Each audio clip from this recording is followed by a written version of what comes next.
Halo semuanya, selamat datang kembali di channel Alur Cerita ini.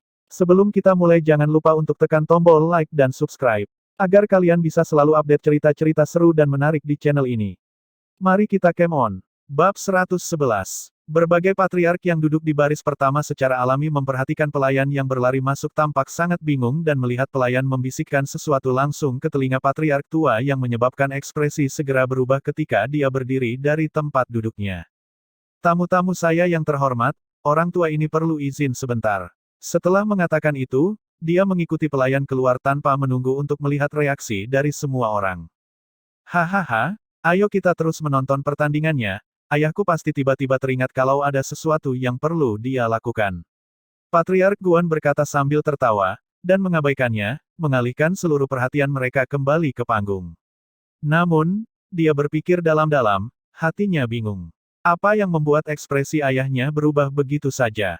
Duduk bersama dengan kaum wanita keluarga Guan adalah Kesin Ye yang baru menikah, menantu perempuan tertua keluarga Guan, yang secara alami hadir di sana untuk menonton kompetisi di atas panggung. Dia berseri-seri saat mengumumkannya pada pria yang dinikahinya, yang menguasai semua tantangannya, tanpa ada yang bisa menandinginya, dan jantungnya melonjak saat dia memandang dengan bangga, diam-diam berkata pada dirinya sendiri, pandangannya ke depan benar, dan pilihannya juga tidak salah. Namun, ketika dia melihat pelayan berkerumun masuk dan patriark pergi bersamanya, kebahagiaan sebelumnya menghilang dalam sekejap dan suasana hatinya tanpa sadar menjadi gelap, sementara tangan tanpa sadar menarik pakaiannya saat wajahnya menjadi sedikit pucat. Karena, ketika pelayan itu pergi bersama dengan kepala keluarga, dia memergokinya sedang melirik sekilas yang membuat hatinya menegangkan, bayangan Guan Xilin tiba-tiba muncul di pikirannya. Apakah dia benar-benar datang? Dia benar-benar berani datang. Guan Xilin dan Feng Jiu telah memasuki rumah utama dan berjalan menuju arena ketika mereka dihentikan oleh suara yang terdengar pelan dan tua. Xilin, benarkah itu kamu? Patriark Guan yang tua datang berjalan masuk dengan langkah besar bersandar pada tongkatnya, dan ketika dia melihat sosok tinggi yang menjulang tinggi, dia sedikit terkejut, matanya melebar dalam membentuk yang rumit bercampur dengan keraguan, namun, tidak ada jejak kejutan di dalamnya. Ketika Guan Xilin menyadari hal itu, jantungnya menjadi dingin ketika dia menatapnya dengan dingin dan dia berseru singkat kakek. Anda, orang tua itu ingin bertanya, mengapa kamu kembali? Tapi dia menahan diri tepat waktu dan malah berkata, bagus kalau kamu sudah kembali, istirahatlah dulu di rumah utama. Nanti, aku akan ngobrol baik bersama di ruang kerja. Keluarga seharusnya sudah memberitahumu bahwa aku baik-baik saja dan masih hidup. Dia menatap langsung ke mata patriark keluarga tua itu. Kakek, apakah kakek tidak penasaran sama sekali? Mengapa sepupuku mengklaim bahwa aku telah mati? Bukankah seharusnya kakek memberitahuku bagaimana tunanganku menjadi istri sepupuku? Sebagai seorang tetua, ditanya sedemikian rupa oleh seorang junior, wajah lelaki tua itu tenggelam dan dia mengerutkan alisnya saat dia menatap Guan Xilin dengan sedih untuk mencaci makinya dengan suara yang dalam. Kata-kata macam apa yang kamu ucapkan? Inikah caramu berbicara dengan kakekmu saat kamu kembali? Apakah kamu tidak mendengar aku menyuruhmu datang menemuiku di ruang kerjaku nanti? Ini baru beberapa bulan dan lihat apa yang kamu katakan. Apakah kamu lupa semua sopan santunmu? Sepertinya melihatku sehat dan hidup tidak membawa kebahagiaan apapun bagi kakek. Ketika dia mendengar ini, patriark keluarga Guan yang sudah tua mendapati dirinya kehilangan kata-kata, dan wajahnya berkerut karena canggung. Guan Xilin meliriknya dengan acuh tak acuh dan mengambil langkah maju, mengabaikan lelaki tua itu. Tetap di sana, patriark tua itu menggeser kakinya untuk menghalangi Guan Xilin dan membentak dengan perasaan tidak senang, mau kemana kamu?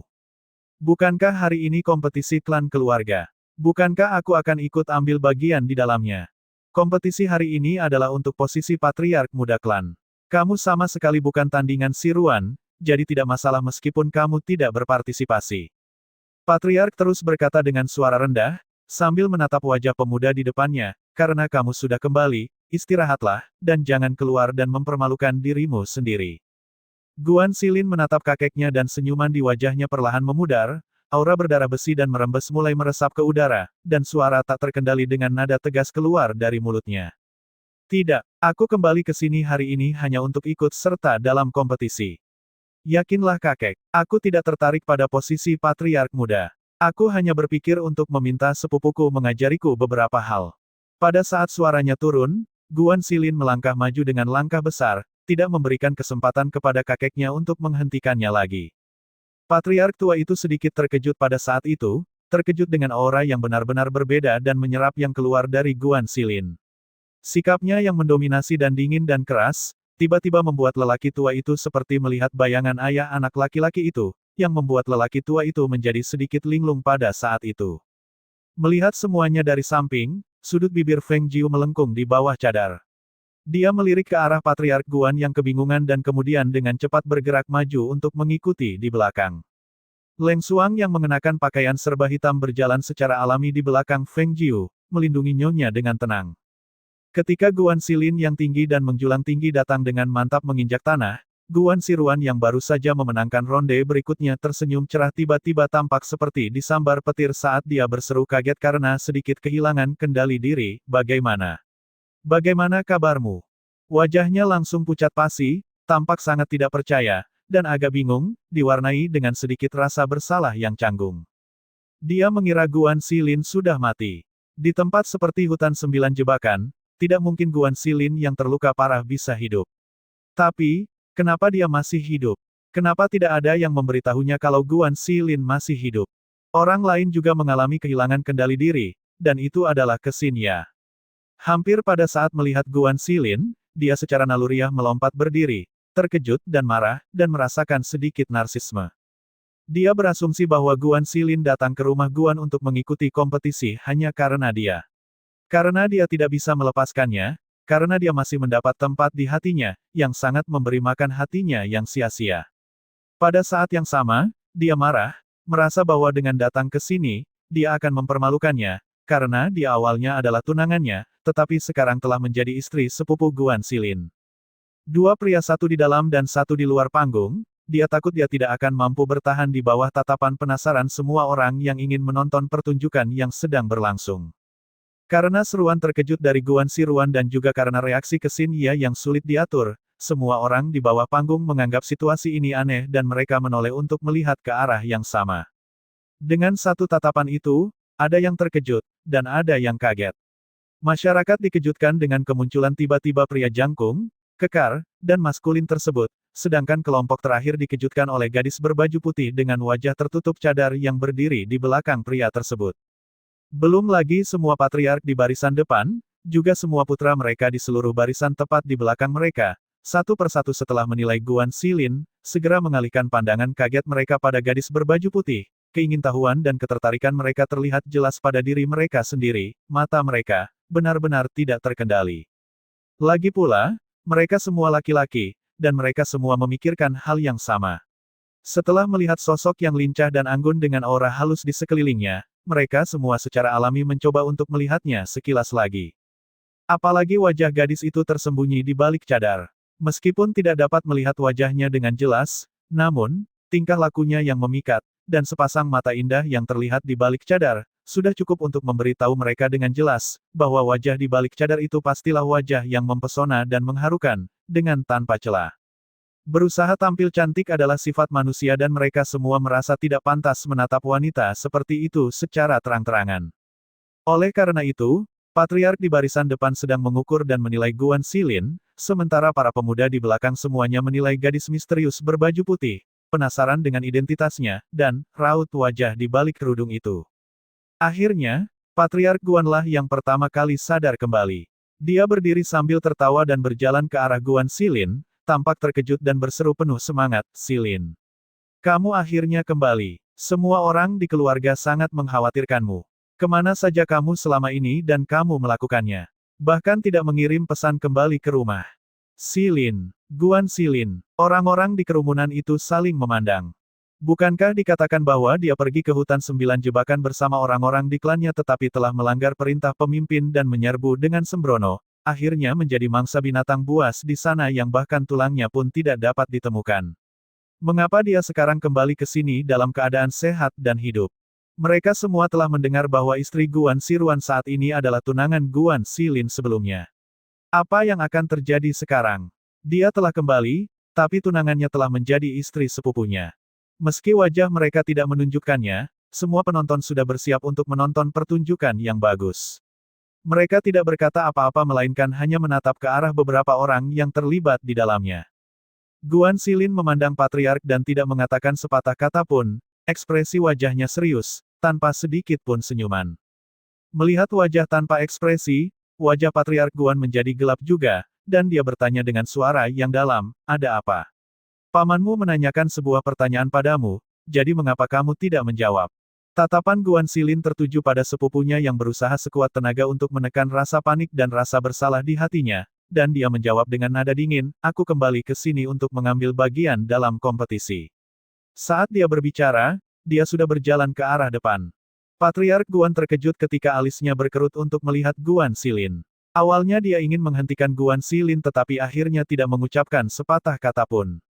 Dari sudut pandangnya, Guan Xilin bukanlah tandingan putranya, dan naik ke atas panggung hanya akan menimbulkan masalah. Guan Siruan di atas panggung menyaksikan Guan Xilin mendekat, perasaan bingungnya perlahan mereda. Sejak dia muncul sampai sekarang, Guan Xilin tidak menyebutkan bahwa Guan Siruanlah yang menusukkan pedang ke punggungnya. Dia tidak akan membicarakan hal itu di sini, karena bagaimanapun juga, itu adalah cucian kotor dalam keluarga dan dia pasti masih mengkhawatirkan reputasi keluarga Guan.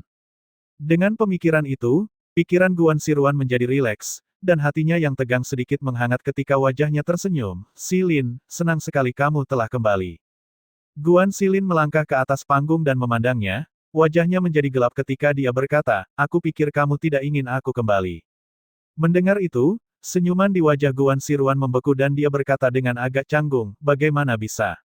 Xilin, apakah kamu menyalahkanku karena menikahi Xinya? Aku sebenarnya menikah dengan Xinya berdasarkan keputusan para tetua, di kedua sisi karena kami semua mengira kamu telah mati di hutan 9 jebakan dan mereka kemudian." Ketika kerumunan orang di bawah panggung mendengar kata-kata itu, mereka mengangguk dalam diam. Wajah Xilin ini tidak terlihat terlalu bagus, itu pasti karena tunangannya telah menikah dengan sepupunya. Kalau tidak, dia tidak akan menunjukkan wajah gelap seperti itu kepada Patriark Guan.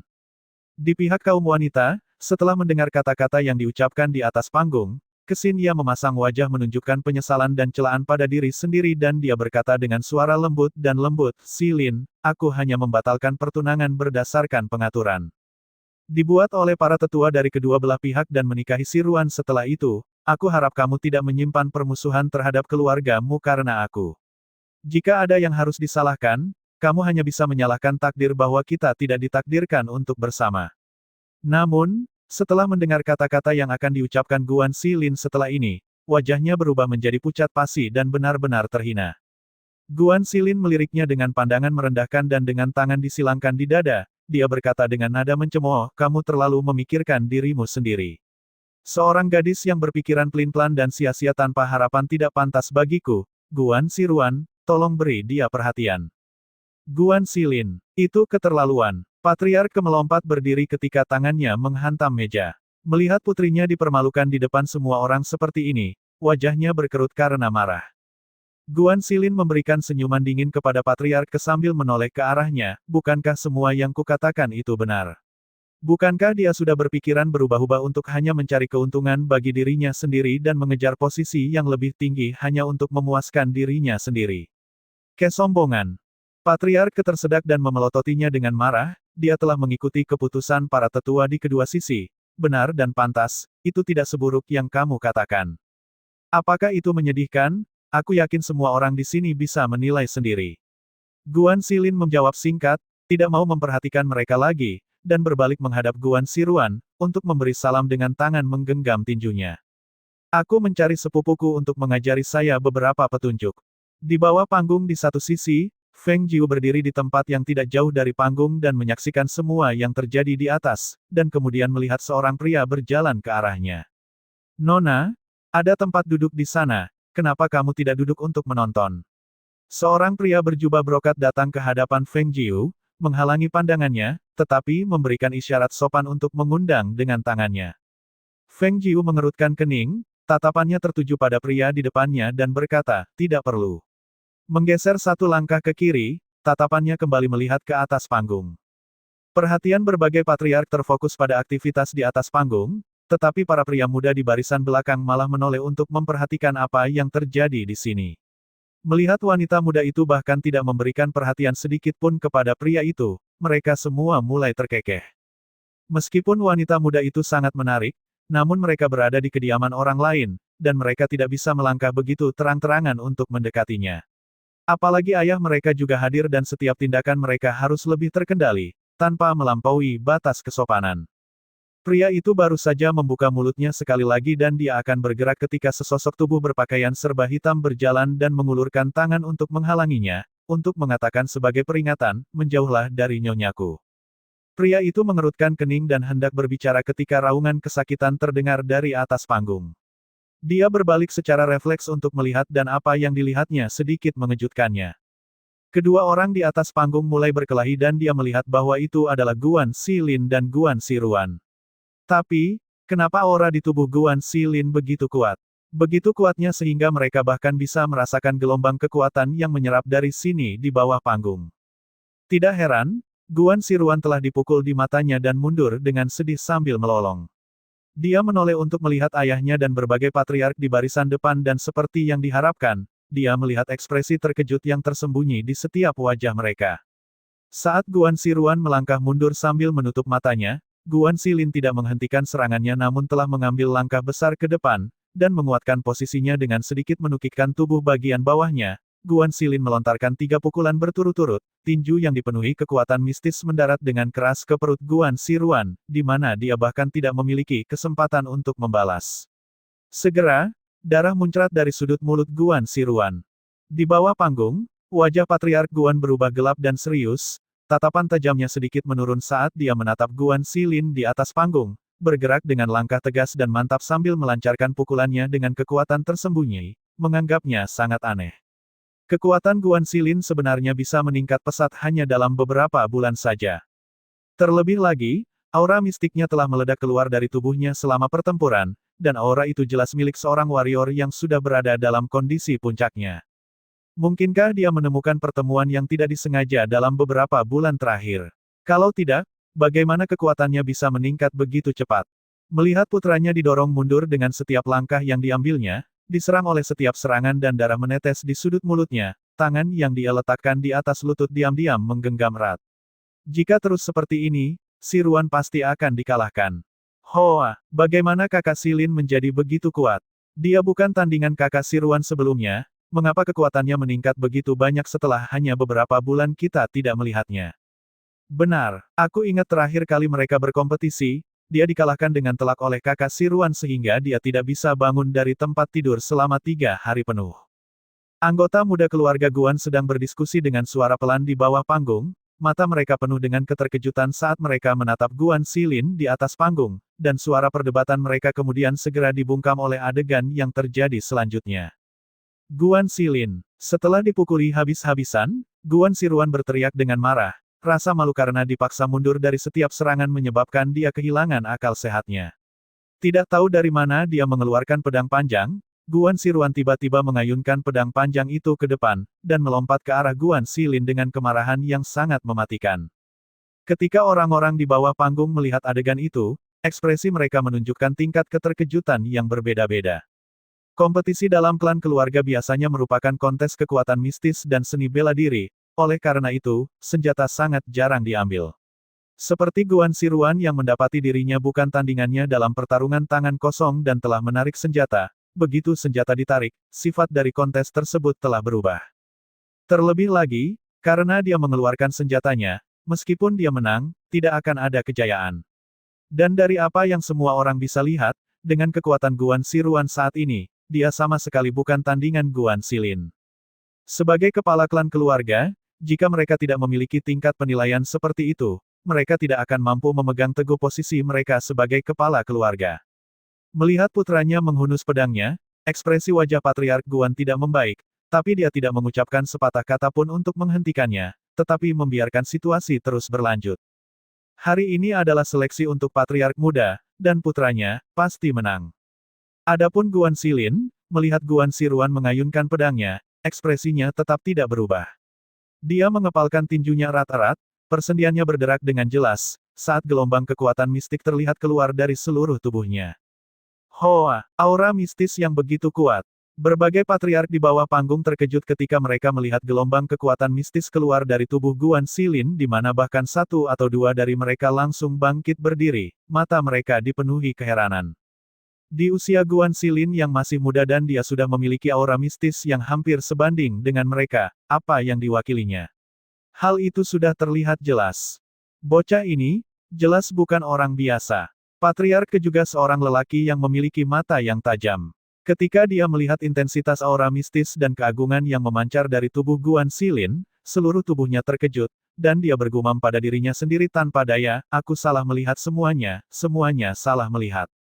Kesin ia juga menatap Guan Xilin di atas panggung dalam keheningan yang tertegun, tubuhnya sedikit gemetar, tidak percaya dengan apa yang dilihat matanya. Bagaimana dia menjadi begitu kuat?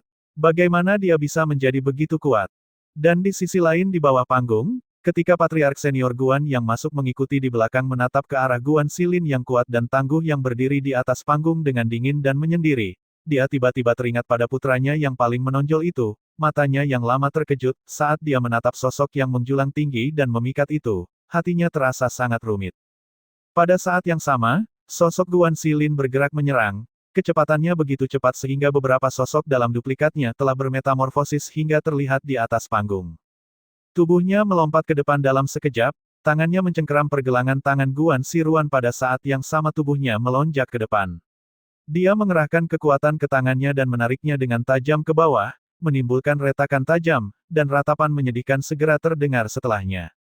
Ah! Pedang di tangan Guan Siruan jatuh ke atas panggung, dengan bunyi yang keras dan jelas. Semua orang di bawah melompat berdiri dengan takjub, menatap Guan Xilin, mata mereka tidak percaya. Menggeser Fata Morgana. Dia benar-benar berhasil mengembangkan menggeser Fata Morgana. Hati berbagai patriark sangat terkejut dan ngeri, tidak satupun dari mereka peduli bahwa tangan Guan Siruan telah patah.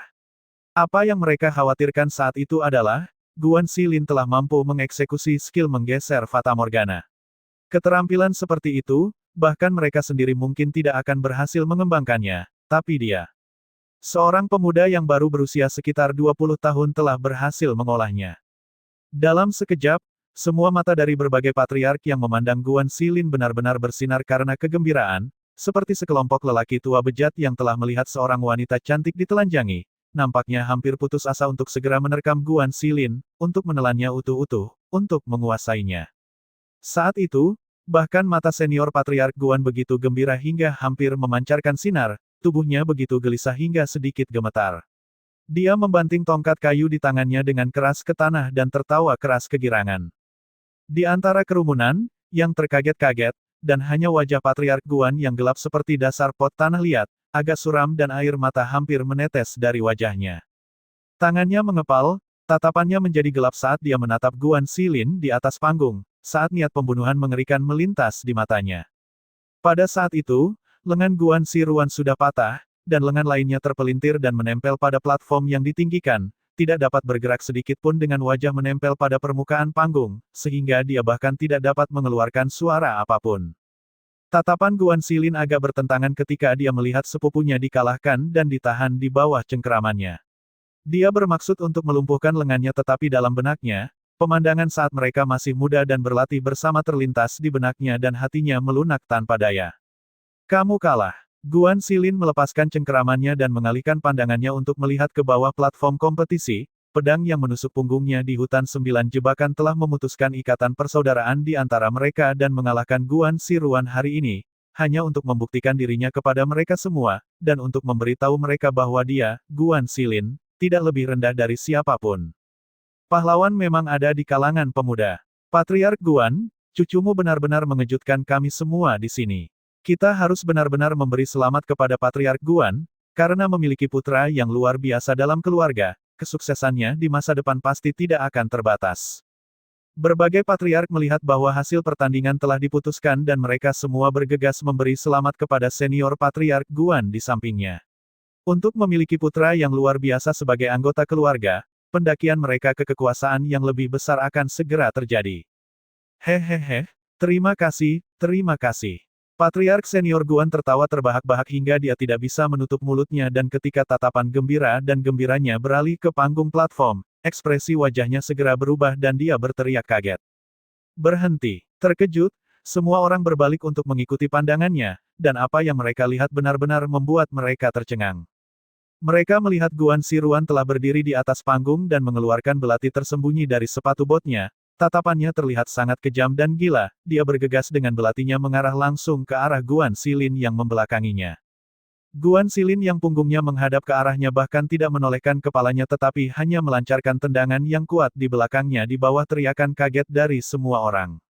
Guan Siruan yang telah menusukkan belati yang ada di tangannya dengan terburu-buru yang tak terkendali tiba-tiba berteriak, saat seluruh tubuhnya terlempar beberapa meter jauhnya, terjatuh dari panggung kompetisi. Jatuh dari panggung, seteguk darah muncrat dari mulut Guan Siruan, saat dia jatuh lemas ke tanah, bahkan tidak mampu mengumpulkan kekuatan yang cukup untuk bangkit. Siruan, Patriark Guan berteriak kaget, berlari terburu-buru untuk membantu putranya berdiri. Ayah, bunuh dia. Tangannya menggenggam lengan baju ayahnya, darah muncrat dari mulutnya membuatnya sulit bahkan untuk mengucapkan kata-kata itu. Kesin ia benar-benar terpana, membeku di tempatnya dan matanya hanya menatap kosong saat pemandangan mengerikan terjadi satu demi satu di depan matanya. Dia merasa seolah-olah seluruh langit telah runtuh, dan guncangan tak terbayangkan yang melanda dirinya menyebabkan gejolak emosi di dalam hatinya yang menolak untuk dipadamkan, mendorong gelombang darah meledak di dalam dadanya ke tenggorokannya, di mana tenggorokannya berada, tiba-tiba menyempit. Ah! Seteguk darah muncrat dan penglihatannya menjadi gelap, segera jatuh pingsan. Xin Ya, ayah dan ibu kesinya berteriak, dengan cepat meraih putri mereka dengan panik. Melihat seluruh situasi berubah menjadi kekacauan, wajah semua orang menjadi tercengang. Keluarga Guan, benar-benar mengalami kekacauan besar. Putra Patriark Guan kalah dalam pemilihan Patriark muda dan dia membalas dengan membawa senjata ke dalam kontes. Dan pada akhirnya, kekuatannya tidak mencukupi dan membuat dirinya ditendang hingga terlempar jauh.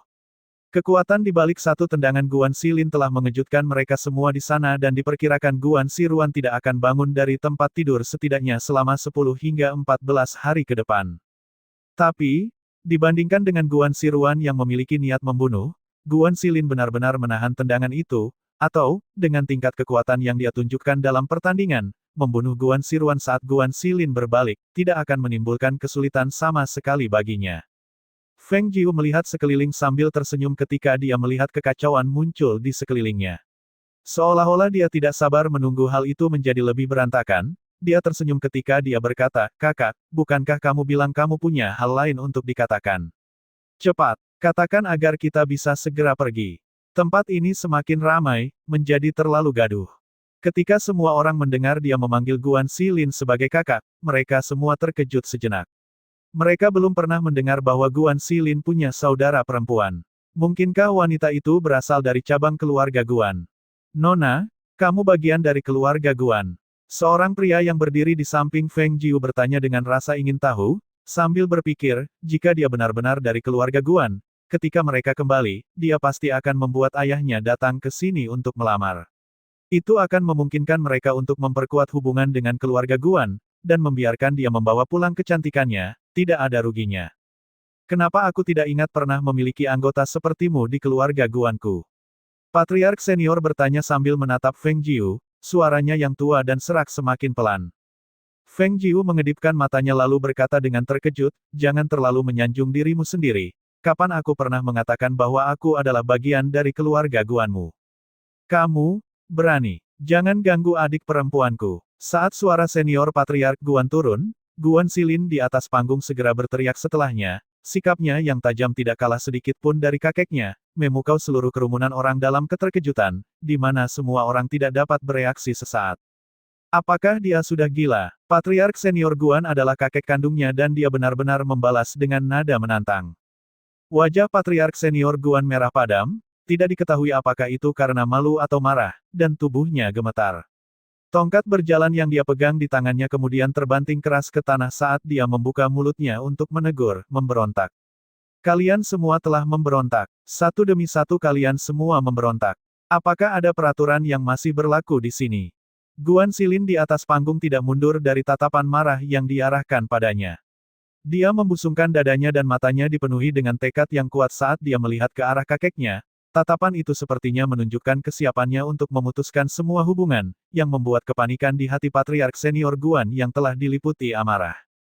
Saat dia ingin membuka mulutnya untuk meminta semua orang di kerumunan itu pergi, dia mendengar suara yang sangat menggelegar yang dipenuhi dengan kekuatan mistis dalam jangkauannya, jelas mencapai telinga semua orang di bawah. Aku, Guan Xilin dengan ini mengumumkan, untuk mengeluarkan diriku dari klan. Mulai hari ini dan seterusnya, semua orang dan urusan keluarga Guan, tidak lagi ada hubungannya denganku. Suara laki-laki itu menggelegar dengan kuat ke arah mereka, setiap kata mengguncang mereka tepat di dalam hati mereka, yang membuat mereka sangat terkejut hingga membuat mereka terkesiap keras pada saat yang sama, tidak percaya dengan apa yang baru saja dia katakan. Pengusiran diri dari klan. Apakah dia sudah gila?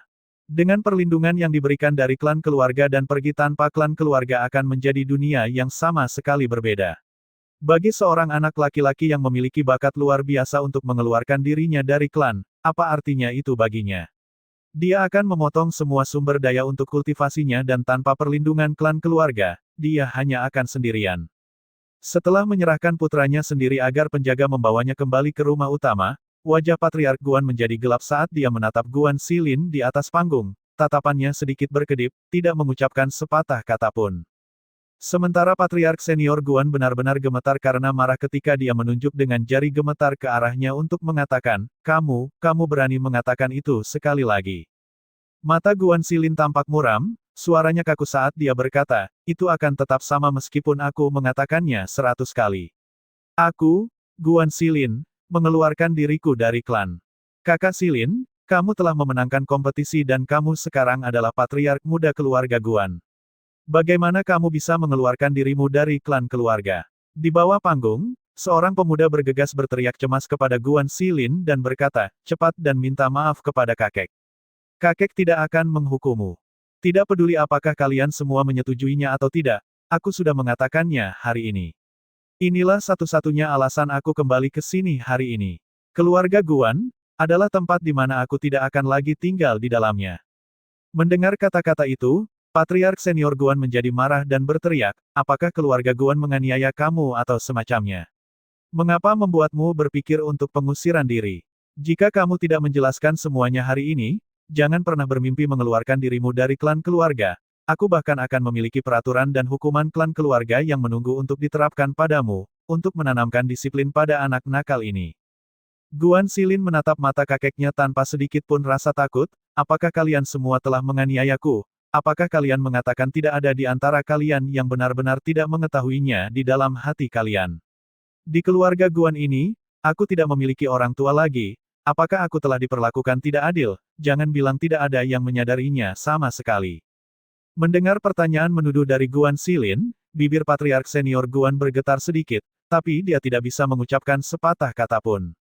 Meskipun mereka telah memberinya makan sampai seusia ini, namun, mereka tidak memberikan banyak perhatian sama sekali. Ketika mereka mendengar kematiannya, mereka bahkan tidak bersedih sama sekali saat mengatur upacara pemakaman, sebelum segera membatalkan pertunangan pernikahannya dan membiarkan Guan Xiruan menikahi tunangannya. Bahkan ketika mereka kemudian mengetahui bahwa dia belum mati, mereka berharap dia tetap berada di luar dan tidak kembali. Dan ketika dia akhirnya kembali ke rumah Guan hari ini, Patriark Senior Guan keluar untuk menghentikannya, tidak mau membiarkan Guan Xilin berpartisipasi dalam seleksi. Keluarga Guan membesarkanmu sampai usia ini dan kamu benar-benar berani menentang kakekmu seperti ini, bahkan sampai mengatakan bahwa kamu ingin mengeluarkan dirimu dari klan keluarga. Aku pikir hati nuranimu pasti sudah habis dimakan oleh anjing-anjing itu. Patriark Guan berteriak keras, wajahnya marah karena merasa benar sendiri, menggunakan posisinya yang menonjol sebagai kepala klan keluarga. Hahaha. Guan Xilin menoleh ke belakang dan tertawa sebelum tiba-tiba berhenti menarik ikat pinggangnya dengan tajam untuk membuka jubahnya, memperlihatkan bekas luka mencolok tepat di atas pinggulnya. Tahukah kamu bagaimana lukaku ini bisa terjadi? Dia berkata sambil berjalan turun dari panggung dan pergi ke hadapan Patriark Guan, mendekatinya dengan setiap langkah sambil bertanya dengan agresif, apakah kamu tahu bagaimana lukaku ini terjadi? Biarkan aku memberitahumu, luka itu berasal dari putramu. Ya ampun, sepupu sedara, tusukan yang matikan ini diberikan padaku ketika dia menikamku dari belakang dengan pedang. Begitu kata-kata itu keluar dari mulutnya, mata semua orang membelalak tak percaya saat mereka tersentak ngeri, berubah begitu sunyi hingga Anda hampir bisa mendengar suara pin jatuh.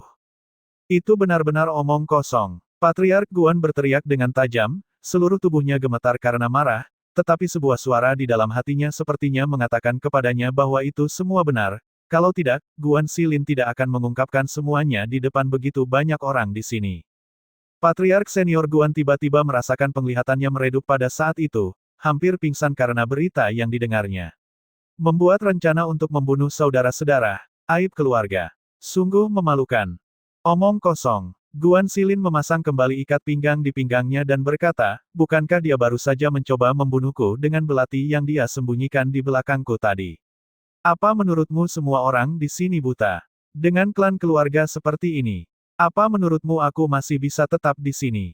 Terus tinggal di sini mungkin membuatku terbunuh tanpa sadar suatu hari nanti. Dia kemudian berbalik untuk melihat ke arah Patriark Senior Guan, pernyataan pengusiran diriku hari ini hanya untuk memberitahu padamu tentang hal itu dan bukan untuk meminta persetujuan Anda. Semua omong kosong tentang peraturan dan hukum keluarga Guan Anda tidak ada hubungannya denganku mulai saat ini dan seterusnya. Anda dapat menjaganya dengan baik untuk mendisiplinkan orang-orang Anda sendiri di keluarga Guan Anda dengan benar. Segera setelah itu, Guan Xilin menghampiri Feng Jiu dan berkata, adik, ayo pergi. Semua orang saling memandang, tidak pernah menyangka bahwa seleksi di keluarga Guan hari ini akan menjadi seperti ini. Mereka benar-benar menonton pertunjukan bagus hari ini. Yang pertama adalah Guan Xilin yang mengeksekusi pergeseran Fata Morgana meskipun ia masih sangat muda, diikuti oleh tuan muda tertua dari keluarga Guan yang cukup licik untuk melancarkan serangan dari belakang seseorang. Dan segera setelah itu, Guan Xilin telah mengeksekusinya, memproklamirkan dirinya keluar dari klan bersamaan dengan terungkapnya kisah mendalam di balik berita palsu kematiannya di hutan 9 jebakan. Segala sesuatu yang mereka lihat dan dengar hari ini, telah mengejutkan mereka semua, bahkan tidak perlu menyebutkan orang-orang dari keluarga Guan sendiri. Pada saat itu, melihat ketiga orang itu sudah berjalan pergi tanpa seorang pun di dalam keluarga Guan mengucapkan sepatah kata pun untuk menghentikan mereka, tampaknya masih tertegun dan diliputi keterkejutan, orang-orang di kerumunan itu melangkah maju dengan cepat dan mengepalkan tangan mereka, untuk mengumumkan kepergian mereka, dengan cepat mengosongkan tempat itu satu demi satu. Mereka berpikir bahwa ada seorang anak ajaib yang muncul di dalam keluarga mereka, namun siapa sangka dia akan tiba-tiba mengeluarkan dirinya dari klan mereka, dan bahkan menyeret aib keluarga atas rencana pembunuhan antar saudara-saudara dalam keluarga tersebut ke tempat terbuka dalam prosesnya. Ketika dia memikirkan hal itu, Patriark Senior Guan merasakan gemuruh ki darahnya di dadanya, dan dia jatuh pingsan. Patriark Senior, Patriark pingsan. Cepat, cepat panggil dokter. Mendengar keributan yang terjadi dari belakang, berbagai patriark yang berjalan keluar dari rumah Guan menggelengkan kepala diam-diam, berpikir dalam hati, keluarga Guan benar-benar kehilangan muka dan reputasi apapun yang merekitali hari ini. Ketika berbagai patriark keluar, mereka melihat kereta kuda yang tidak mencolok sudah lewat di depan mata mereka, dan mereka melihatnya perlahan-lahan menjauh dari mereka. Mereka mengepalkan tangan untuk mengucapkan selamat tinggal satu sama lain dan naik ke gerbong masing-masing sebelum menyampaikan perintah untuk lebih memperhatikan tindakan Guan Xilin selanjutnya. Mereka semua berpikir bahwa karena dia telah mengeluarkan dirinya dari klan keluarganya, maka mereka bisa saja mencoba memasukkannya ke dalam klan mereka sendiri. Lagi pula, setelah pertarungan di atas panggung hari ini, mereka semua dapat melihat bahwa anak muda ini pasti akan menjadi luar biasa di masa depan. Mengabaikan kekacauan yang terjadi di keluarga Guan, dan tidak terganggu oleh tatapan orang lain padanya, di dalam kereta kuda, Guan Xilin duduk diam dan tidak berbicara, tidak ada yang tahu apa yang dia pikirkan. Menyadari hal itu, Feng Jiu bertanya, kakak, apakah kamu menyesal? Tidak, dia memandangnya, dan menggelengkan kepalanya untuk berkata, aku tidak menyesal keluar dari klan. Lalu, apa yang ada di pikiranmu? Dia terdiam beberapa saat sebelum berkata, aku telah memisahkan diri dari keluarga Guan hari ini dengan pengusiran diriku sendiri. Tapi, aku berpikir untuk mendirikan klanku sendiri. Aku ingin mendirikan klan keluarga di kota bulan berawan yang akan tidak kalah dengan mereka. Tentu saja bisa, itu pemikiran yang sangat bagus. Dia mengangguk dengan senyum lebar di wajahnya tanda setuju dan kemudian berkata, di mana kamu ingin membeli rumah? Kita bisa membelinya segera. Guan Xilin menggelengkan kepalanya. Jiu kecil, aku tidak ingin menggunakan uangmu. Aku ingin mendapatkan uang berdasarkan kemampuanku sendiri untuk mewujudkan hal ini. Mendengar kata-kata itu, dia ingin memberitahunya untuk menyelamatkan dirinya dari masalah, tapi ketika dia melihat dia menatapnya dengan ekspresi tekad di wajahnya, matanya berkedip karena tekad, dia membuat dirinya tersenyum dan berkata, baiklah. Aku tidak akan membantumu. Tapi, di bagian kota mana kamu ingin mendirikan klan? Setidaknya aku bisa membantumu melihat tempat itu, dan melihat lokasinya. Melihat dia tidak memaksa lebih jauh lagi, Guan Xilin kemudian tersenyum dan berkata, terima kasih Jiu kecil, untuk itu, aku akan meminta bantuanmu meskipun kamu tidak mengatakannya. Kamu mempunyai pandangan yang jauh lebih baik dalam melakukan hal-hal ini daripada yang aku lakukan. Itu benar. Dia mengangkat kepalanya dan mengangguk, wajahnya puas. Tatapannya kemudian secara tidak sadar melihat keluar jendela ketika angin membuka tirai dan dia secara tidak sengaja melihat sesosok tubuh, menyebabkan ekspresinya menjadi kaku. Hentikan keretanya. Leng Xuang yang berada di luar menarik kendali dan menghentikan kereta. Apa yang salah? Guan Xilin sedikit bingung ketika dia melihat Feng Jiu yang mengenakan kerudungnya dan berdiri. Kakak, silakan saja dengan Leng Xuang, panggil beberapa pelayan, lalu kembali dulu. Ada yang harus aku urus dan aku akan kembali sendiri nanti. Saat dia berbicara, dia membuka tirai dan berjalan keluar dari kereta kuda. Guan Xilin terkejut dan dia mengikuti keluar dengan tergesa-gesa. Jiu kecil, biarkan Leng Xuang menemanimu. Aku sendiri yang akan mengemudikan keretanya kembali. Leng Xuang sedang bersiap untuk turun dari kereta ketika suara Feng Jiu terdengar. Tidak perlu, kalian pergi saja. Aku akan baik-baik saja sendiri. Mendengar itu, Leng Xuang tidak mencoba mengikutinya, melainkan menoleh ke arah Guan Xilin. Guan Xilin terdiam beberapa saat dan dia memutuskan untuk tidak memaksa tetapi hanya berkata, karena dia tidak ingin kita mengikutinya, maka ayo kita lanjutkan. Dia akan baik-baik saja. Leng Xuang mengakuinya, sambil melirik ke arah nyonya yang sedang berjalan ke satu sisi sebelum dia melanjutkan mengemudikan kereta kudanya ke depan. Feng Jiu berjalan mundur ke arah kereta kuda itu datang dan sampai di depan sebuah toko anggur. Melihat lelaki tua yang duduk di depan toko anggur sambil menggenggam labu anggur di depan tubuhnya dan menolak untuk pergi, matanya tiba-tiba menjadi panas, perasaan pahit yang tak terlukiskan tiba-tiba menyebabkan hatinya meringis. Itu adalah kakeknya. Lebih tepatnya, itu adalah kakek pemilik asli tubuhnya. Berdasarkan alasannya, dia tidak akan menyimpan banyak perasaan terhadap lelaki tua itu tetapi entah bagaimana, ketika dia melihat sosok tua itu, emosinya melonjak keluar dari hatinya. Kemanjaan yang diberikan kakeknya, ajaran dan bimbingannya, setiap adegan mulai berputar-putar di benaknya. Gambaran itu terasa seperti baru saja terjadi kemarin, seolah dia sendiri yang mengalami semua itu. Dia melihatnya meneguk anggur dari labu dan kemudian meludahkannya sebelum berseru dengan keras. Dia kemudian menuangkan semua anggur dari labu ke lantai dengan jijik dan sudut bibirnya yang terangkat perlahan membentuk senyuman di wajahnya. Ada apa denganmu, Pak Tua? Bukankah aku sudah memberi anggur? Kenapa kamu membuang semuanya? Penjaga toko itu menyoroti lelaki tua itu, suaranya menegangkan karena tak berdaya. Entah dari mana datangnya lelaki tua ini, tiba-tiba muncul dan menjatuhkan diri tepat di depan pintu masuk tokonya. Dia bahkan menolak untuk pergi, mengancam tidak akan pergi sampai dia diberi anggur. Dia benar-benar marah sekarang karena setelah diberi anggur, lelaki tua itu malah menuangkan semuanya ke lantai. Patriark tua Feng mengutarakan dan dengan ekspresi jijik, dia berkata, siapa yang menyuruhmu untuk tidak memberikan barang bagus pada orang tua ini? Anggur yang kamu berikan kepadaku sangat encer hingga seperti air biasa, bahkan jika kamu bisa meminumnya, tidak mungkin itu akan masuk ke tenggorokanmu. Penjaga toko itu sangat marah sehingga dia berteriak dengan keras sambil menunjuk dengan jari gemetar pada lelaki tua itu, kamu. Kamu orang tua terkutuk. Kamu berasal dari keluarga mana? Bagaimana kamu bisa begitu tidak masuk akal? Kamu tidak membayar 1 sen pun namun kamu menginginkan anggur berkualitas. Kamu seharusnya bersyukur bahwa aku bahkan telah memberi anggur apapun dan jangan terlalu kurang ajar. Aku memperingatkanmu, jika kamu masih menolak untuk pergi, aku tidak akan memperlakukanmu dengan baik lagi. Pak Tua Feng melemparkan labu anggur yang dia pegang di tangan dan labu itu memukul kepala penjaga toko itu ketika lelaki tua itu berkata dengan suara mencaci maki, Sama sekali tidak menghormati orang yang lebih tua. Bukankah ayah dan ibumu mengajarkanmu hal itu? Sungguh mengerikan. Terlalu mengerikan. Ketika kerumunan di sekitar yang tertarik ke sana karena keributan mendengar kata-kata itu, mereka tidak dapat menahan diri dan tertawa.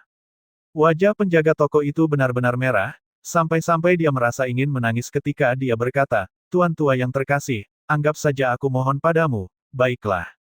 Tolong berbaik hatilah padaku dan pergilah ya. Cepat pulang dan jangan menghalangi jalanku ke sini dan biarkan aku melakukan bisnis. Bisnisku hanya bisnis kecil-kecilan, bagaimana aku bisa melakukan bisnis apapun jika kamu duduk di sini, di tengah pintu depan rumahku. Pulang ke rumah. Lelaki tua yang memeluk labu anggur itu memiringkan kepalanya ke samping dan wajahnya berkerut ketika dia berpikir dalam-dalam dan berkata, dari keluarga mana lelaki tua ini berasal? Sepertinya aku sudah melupakannya lagi.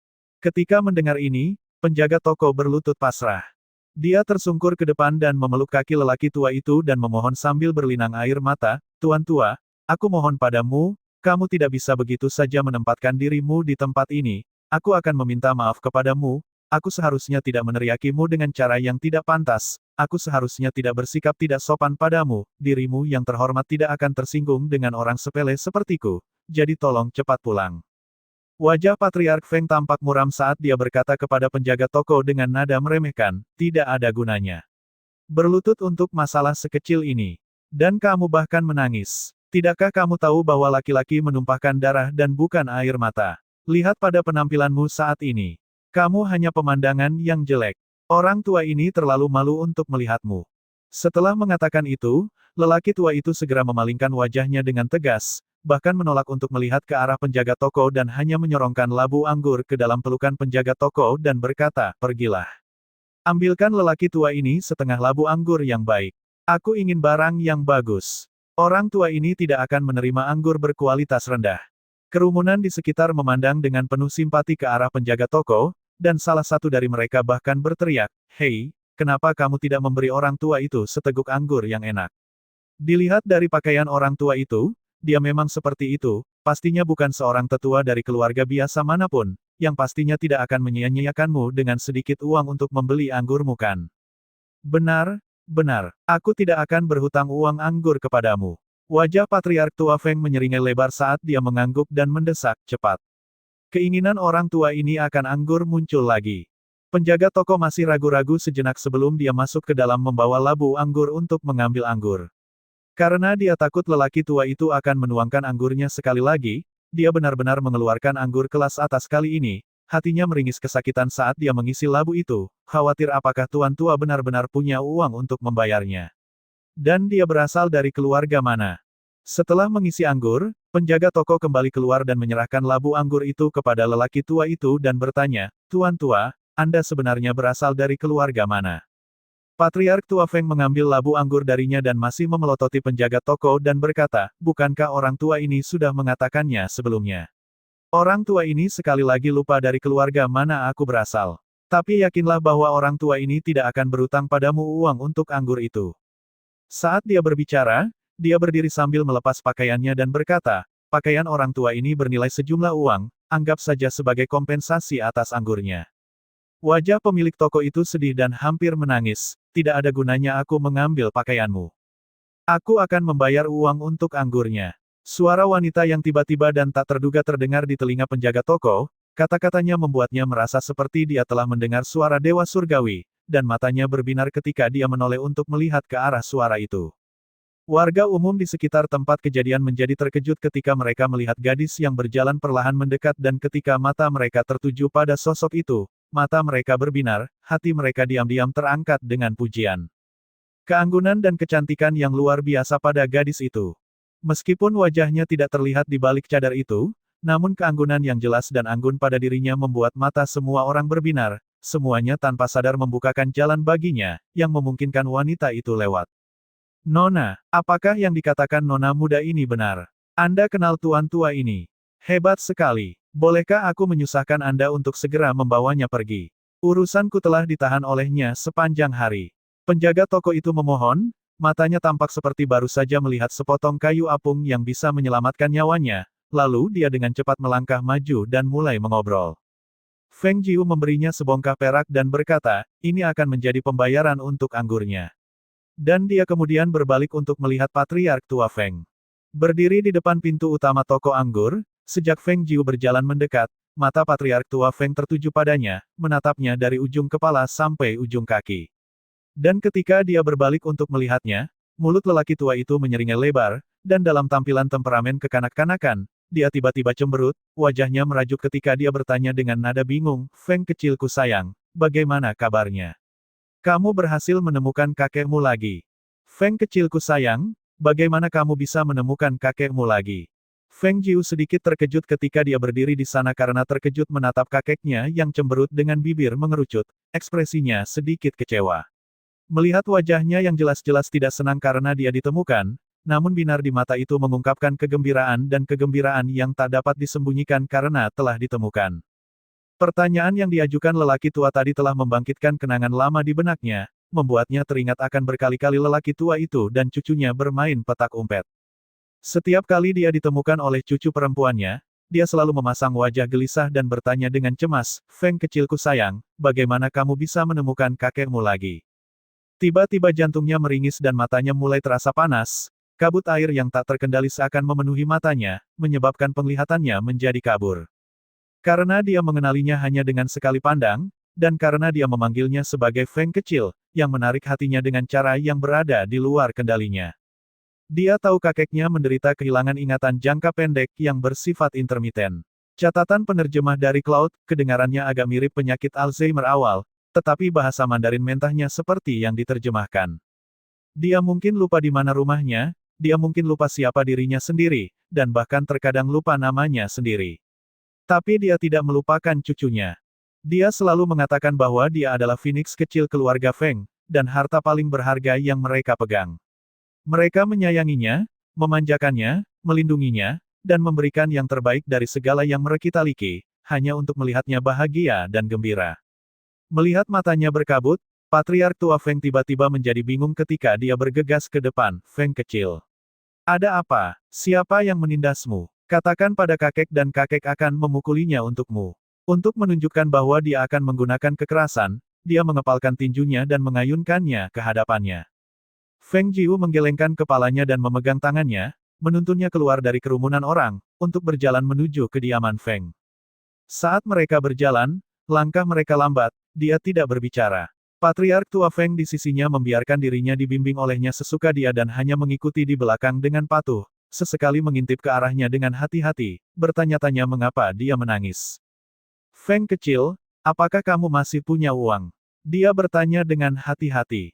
Langkah Feng Jiu terhenti dan dia menoleh ke arah kakeknya, sebelum dia mengambil sebongkah perak untuk diberikan kepadanya. Patriark tua Feng menerimanya dengan gembira dan mulutnya menyeringai ketika dia berkata, "Kamu tunggu di sini untuk kakek sebentar. Jangan lari." Saat dia berbicara, dia melompat menjauh. Tidak lama kemudian, lelaki tua itu berlari kembali, dan dia menyembunyikan sesuatu di tangannya dan memberikannya kepada Feng Jiu seolah dia sedang mengungkapkan harta yang tak ternilai harganya dan berkata, "Tidak, kakek membelikannya untukmu. Ini favoritmu, manisan biji teratai. Setelah kamu memakan manisan ini, kamu tidak akan menangis lagi." Mendengar kata-kata itu dan melihat bungkusan biji teratai manis di tangannya, tenggorokannya tercekat, jantungnya tiba-tiba terasa seperti diisi oleh sesuatu yang hangat, namun terasa sedikit pahit, ingin berteriak kakek, tapi tidak berani berseru keras-keras. "Wajahku terselubung. Bagaimana kamu tahu aku Feng kecilmu?"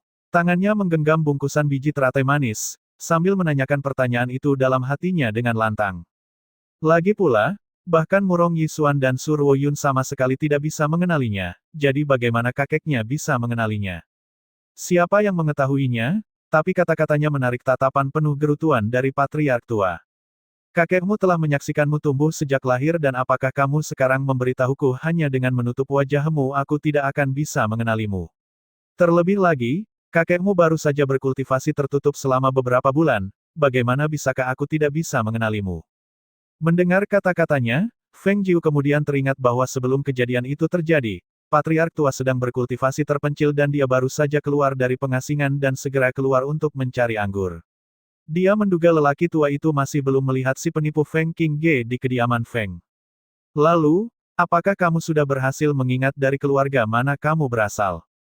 Patriark Feng memandangnya dan menggelengkan kepalanya seraya berkata sambil menghela nafas, "Feng kecil, kakek baru saja keluar dari pengasingan setelah beberapa bulan, tetapi mengapa aku merasa kamu menjadi bodoh? Kamu adalah cucuku, jadi di keluarga manapun kamu berasal, aku secara alami akan menjadi bagian dari keluarga itu. Apakah kamu masih perlu bertanya?" Sudut mulut Feng Jiu bergerak-gerak. Meski apa yang dia katakan tidak sepenuhnya salah, tapi, kenapa terdengar agak aneh baginya mendengarnya. Terlebih lagi, jelas sekali bahwa dia masih belum ingat siapa dirinya sendiri. Mereka berdua berjalan-jalan di jalanan selama setengah hari dan ketika mereka mendekati pintu utama kediaman Feng, dia menghentikan langkahnya dan berkata, kakek bisa kembali sekarang. Lain kali kakek keluar, jangan sampai menyelinap lagi dari penjaga Feng atau kakek akan lupa jalan pulang sekali lagi. Patriark Feng merasa apa yang dia katakan terdengar aneh dan dia melirik ke arah pintu kediaman Feng, lalu berbalik dan melihat Feng Jiu telah berbalik untuk berjalan pergi dan dia bertanya dengan bingung, Feng kecil, apakah kamu tidak akan kembali bersama kakek? Kemana kamu masih pergi?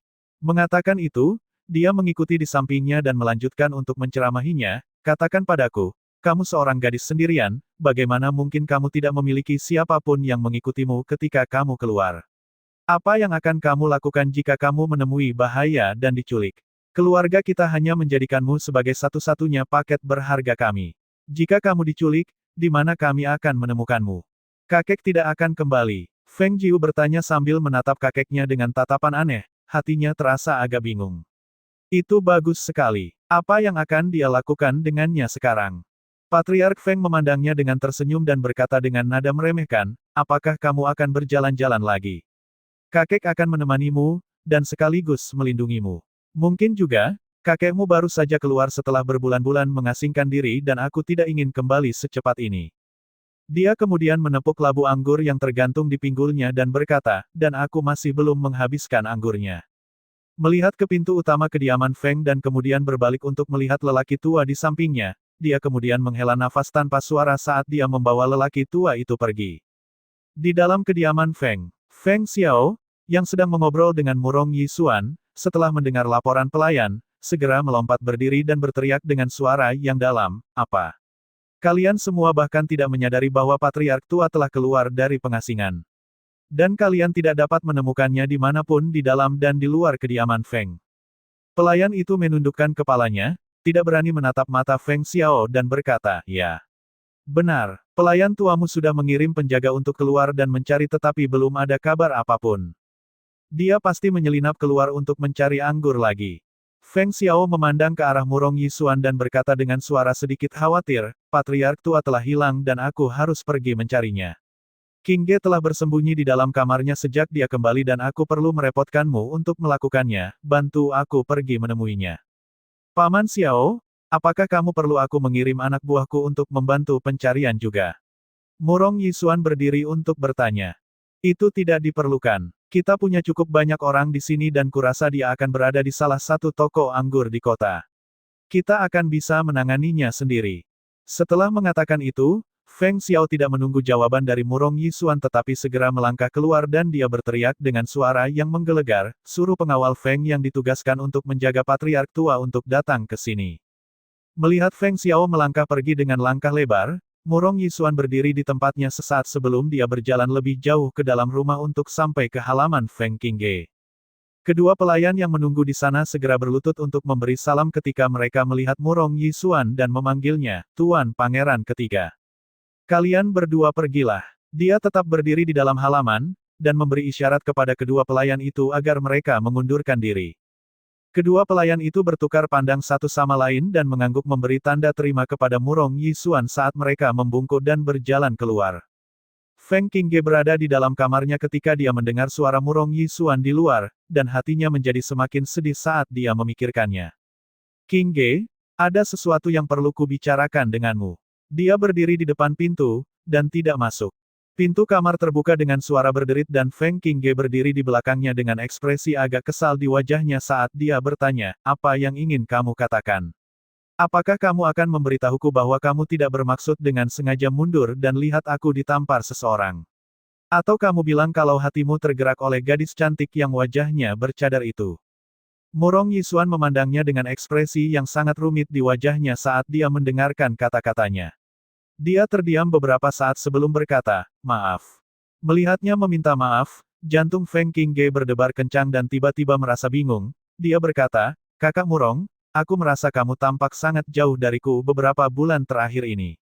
Apakah kamu benar-benar tidak mencintaiku lagi? Qingge, kamu adalah gadis yang baik, sungguh lebih dari baik.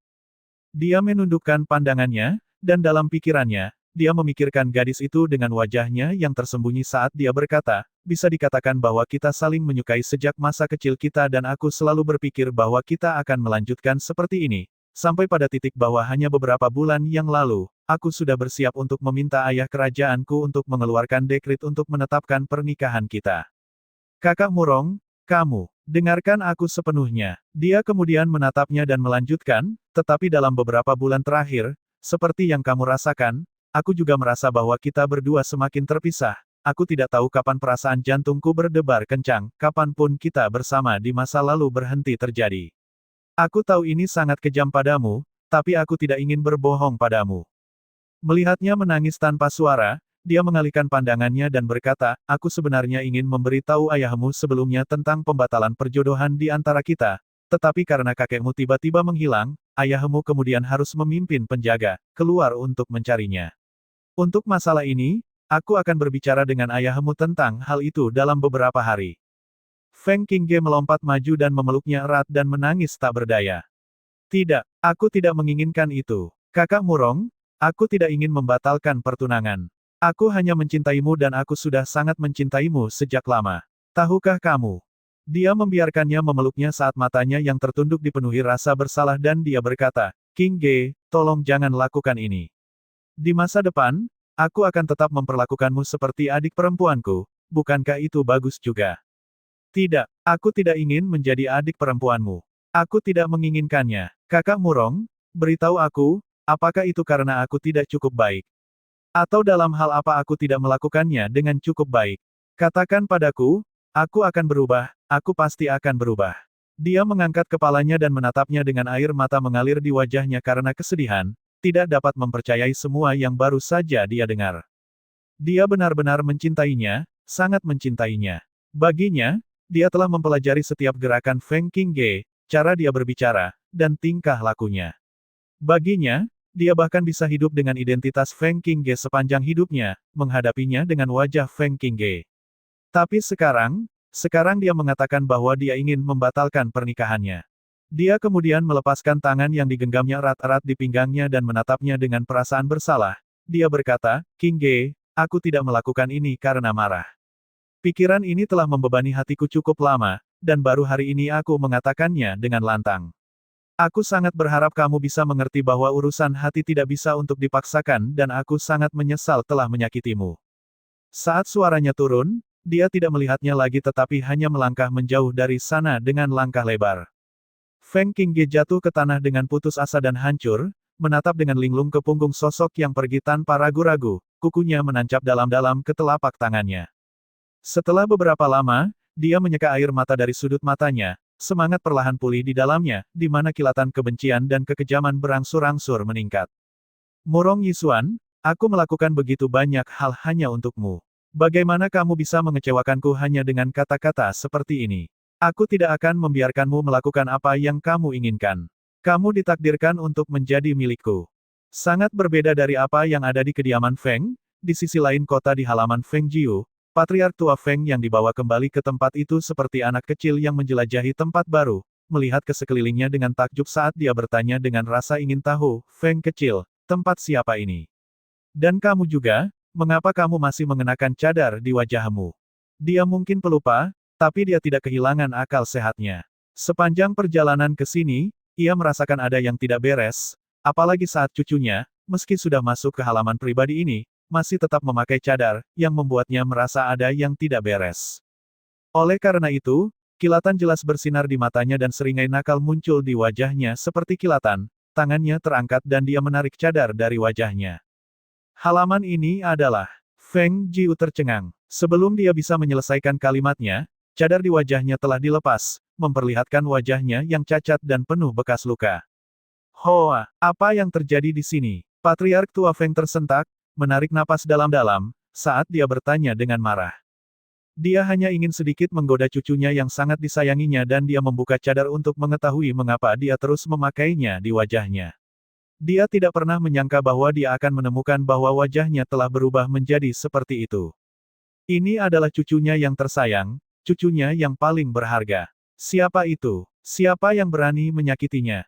Feng Jiu menutupi wajahnya dengan tangan, tidak pernah menyangka bahwa dia akan tiba-tiba melepas cadar.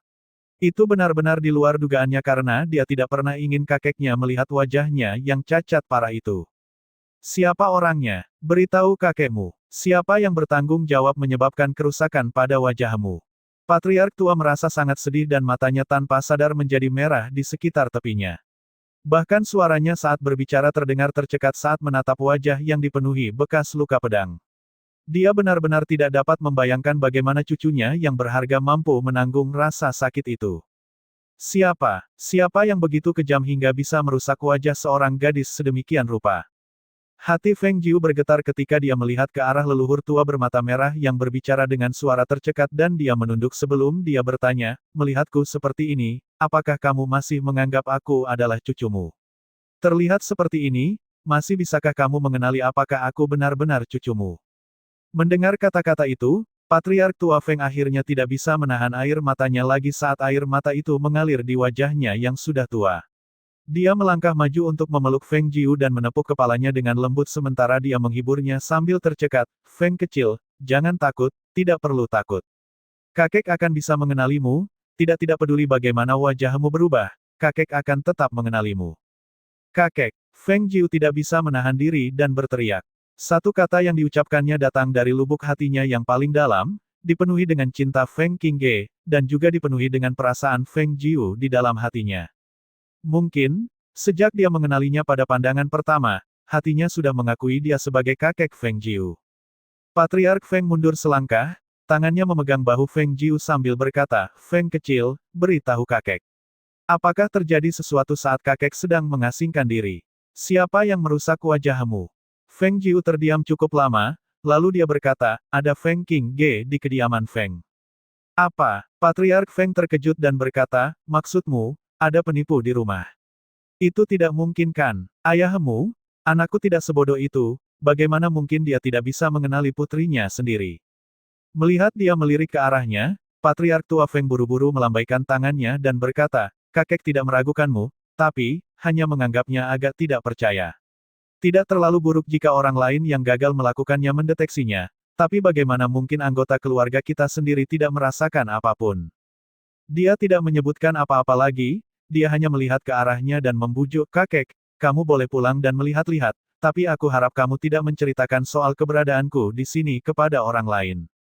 Ketika Patriark tua Feng mendengar ini, dia tertegun sejenak.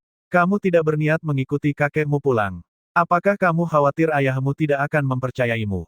Atau kamu tidak percaya pada lelaki tua ini? Dia menggelengkan kepalanya dengan tegas. Jika kamu masih merasa bahwa aku adalah cucumu setelah bertemu dengan Feng Qingge yang tinggal di mansion, aku akan mengikutimu kembali. Patriark tua Feng sedang berpikir keras sambil mengelus janggut putih panjangnya, diam sepanjang waktu. Karena itu masalahnya, maka kakek pertama-tama akan kembali ke rumah untuk melihat apa yang terjadi di rumah. Jangan khawatir, kamu dapat yakin bahwa kakek akan segera kembali. Dia sekarang memancarkan aura yang mengesankan, wajahnya serius dan tidak lagi memiliki ekspresi riang seperti sebelumnya. Ini adalah aura mendominasi dari seseorang yang memimpin klan sebesar itu. Hatinya bergetar karena marah ketika dia bersumpah pada dirinya sendiri, jika memang ada penipu di kediaman Feng, itu pasti pelakunya yang telah melakukan perbuatan keji terhadap cucu kesayangannya. Dia tidak akan melepaskannya dengan mudah. Ada kilatan dingin di matanya sebelum dia menoleh ke Feng Jiu dan tertawa terbahak-bahak. Feng kecil, jangan takut, tunggu di sini sebentar, kakek akan segera pulang untuk melihat-lihat. Jangan khawatir, kakek akan datang menjemputmu. Ketika dia mendengar ini, hatinya dipeluk dalam kehangatan saat dia mengungkapkan senyuman dan mengangguk.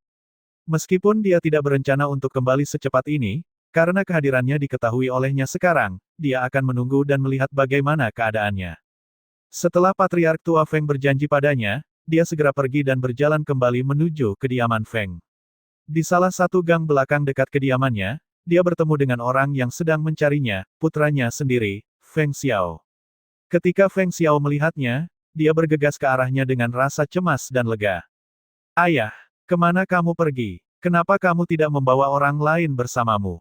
Aku sudah menyisir seluruh rumah anggur di kota dan masih tidak bisa menemukan jejakmu. Patriark tua Feng meraih tangannya dan memberinya pandangan merendahkan saat dia mendengus, dengan kemarahan yang jelas-jelas tertahan, kamu sebaiknya bersiap-siap. Kembalilah dan aku akan menunjukkan betapa bodohnya kamu.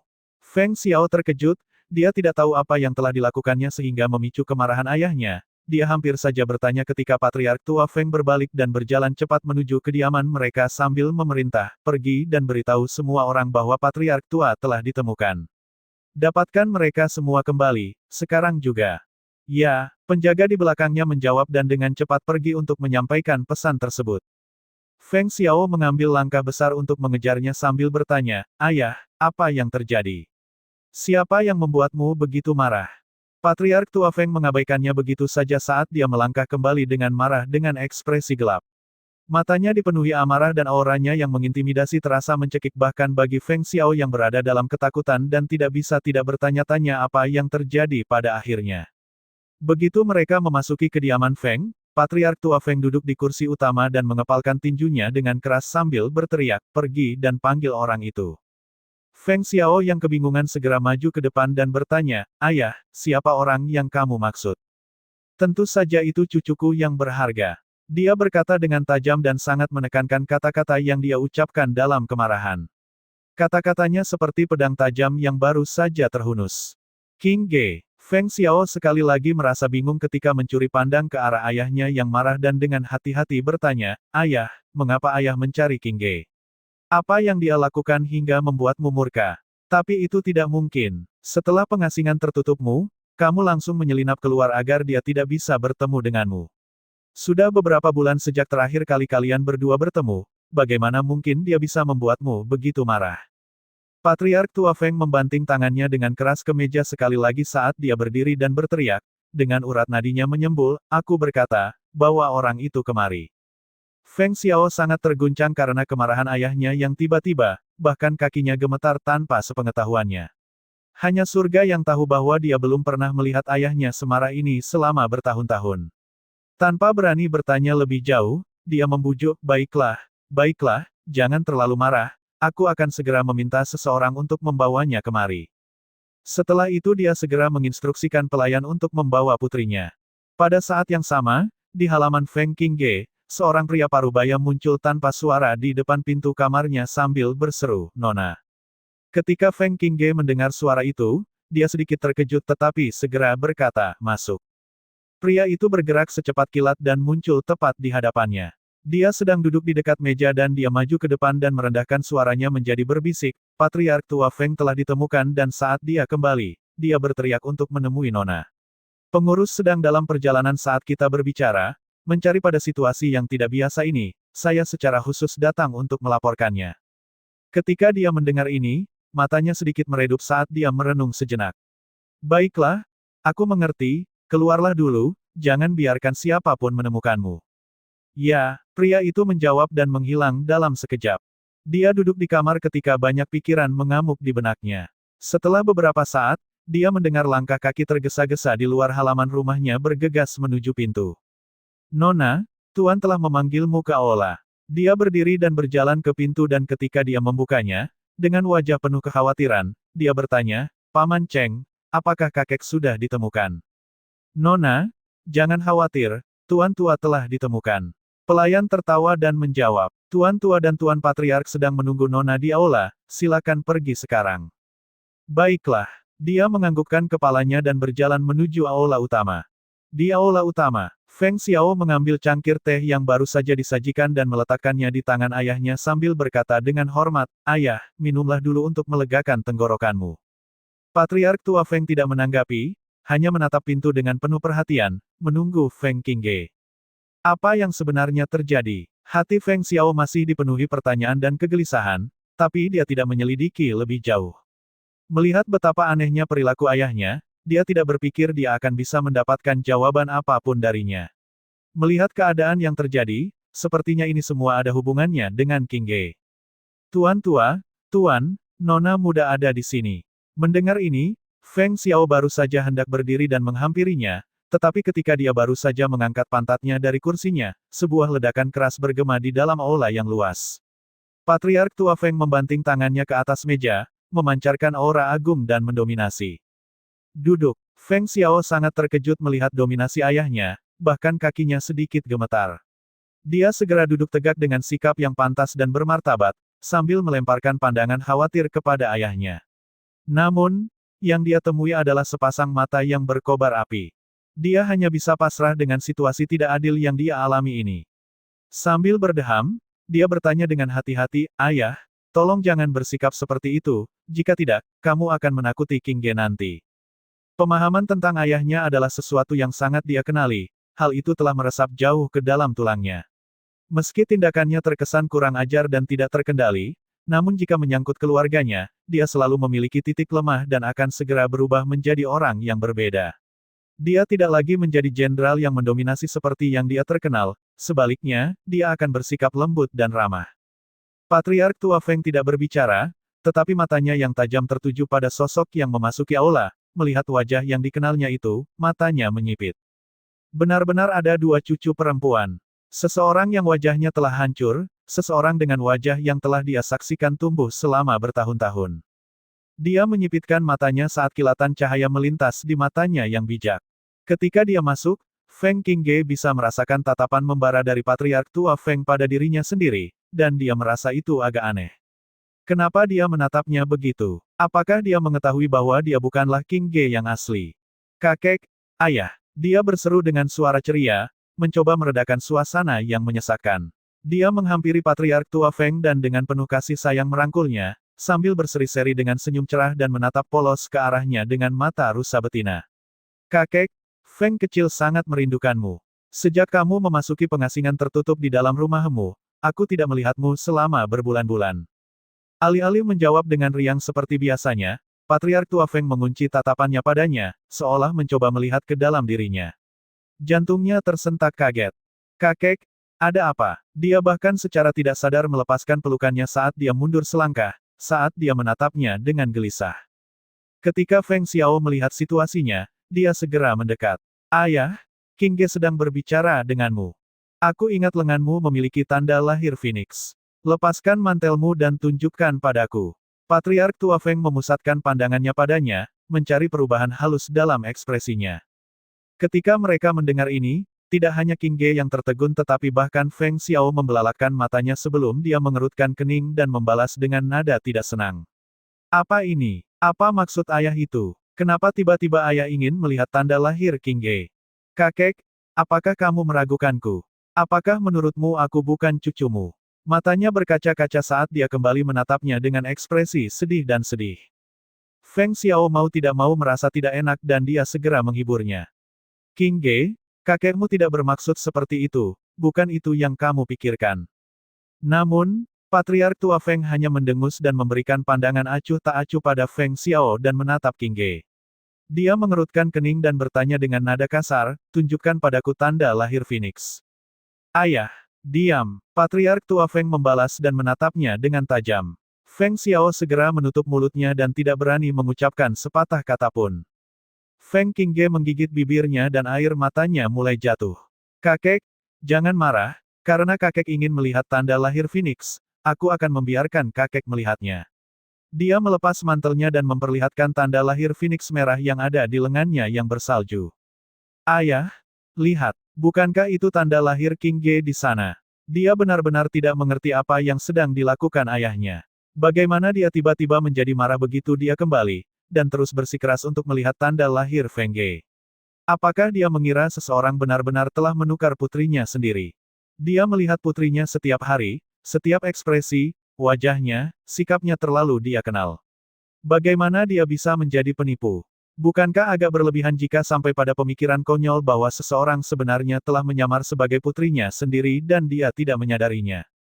Melihat tanda lahir Phoenix itu, patriark tua Feng mengerutkan alisnya dan berkata, "Kemarilah." "Ayah." Patriark tua Feng mengabaikan kemarahan Feng Xiao dan menatap tajam ke arah Feng Ge. "Kemarilah." Suaranya menggelegar dengan anggun di seluruh aula. Feng Ge menggigit bibirnya dengan ringan dan dengan ekspresi penuh keluhan, dia berjalan mendekati patriark tua Feng dan segera datang ke hadapan tatapan tajamnya. Patriark tua Feng meliriknya dan dengan kedua jarinya, dia mencelupkannya ke dalam teh dan mulai menggosok tanda lahir Phoenix. Tanda lahirnya tetap ada, tanpa perubahan apapun, tidak memudar seperti yang dia bayangkan. Melihat ini, Alisnya berkerut lebih dalam. Kakek, bolehkah aku memakai kembali mantelku? Suaranya tercekat dan dia memasang ekspresi terluka saat dia melihat ke arah Patriark Tua Feng. Tanpa menunggu ayahnya menjawab, Feng Xiao segera berkata, King Ge, cepat, pakai kembali mantelmu dan kembali ke kamarmu, aku akan bicara dengan kakekmu. Air matanya mulai mengalir saat dia segera mengenakan mantelnya dan berlari keluar. Melihat dia pergi dengan cara seperti itu, Feng Xiao menyatukan hormatnya dan dengan suara tegas, dia bertanya. Ayah, apa maksud semua itu? Apa ayah meragukan cucu ayah sendiri? Patriark Tua Feng memandangnya dan tatapannya menjadi gelap ketika dia berkata, itu benar, aku curiga dia bukan Feng kecilku. Bagaimana mungkin? Ayah, apa yang kamu temui ketika kamu pergi keluar? Apakah seseorang memberitahumu sesuatu yang tidak masuk akal dan kamu benar-benar memilih untuk mempercayai sesuatu yang begitu menggelikan? Feng Xiao merasa sulit menerima bahwa ayahnya sendiri akan mencurigai putrinya sendiri sebagai penipu ulung. Apa yang sebenarnya terjadi? Melihat Feng Xiao, Patriark Tua Feng menggelengkan kepalanya. Bahkan ayahnya sendiri belum bisa membedakan dan mengatakan bahwa seorang penipu telah tinggal di bawah satu atap selama ini. Tidak heran Feng kecilnya tidak berani kembali.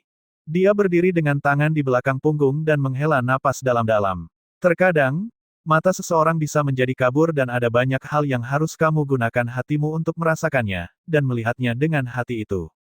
Ayahmu telah hidup sampai usia ini dan aku sudah makan lebih banyak garam daripada kamu. Dia melirik putranya dan terus berkata, bahkan jika dia memiliki wajah yang sama dengan Feng kecil, dan memiliki tanda lahir Phoenix yang sama, dia tetap bukan Feng kecil kita. Kamu harus menyadari bahwa perasaan seseorang tidak akan pernah berbohong kepadamu. Dia melihat perubahan pada sikap ayahnya setelah dia selesai berbicara dan dia berbalik dengan tajam dan mengambil langkah lebar. Feng Xiao segera terkejut dan dia bergegas menghentikan ayahnya sambil berkata, Ayah, apa yang ingin kamu lakukan? Patriark Tua Feng menatapnya dan berkata, dia bukan Feng kecilku dan aku akan menangkapnya untuk merobek topeng itu dari wajahnya. Feng Xiao tertegun ketika mendengar kata-kata itu dan tanpa sadar nadanya menjadi semakin berat ketika dia berkata, Ayah. Apakah ayah sudah gila? Dia adalah King Ge, cucumu, Feng kecilmu.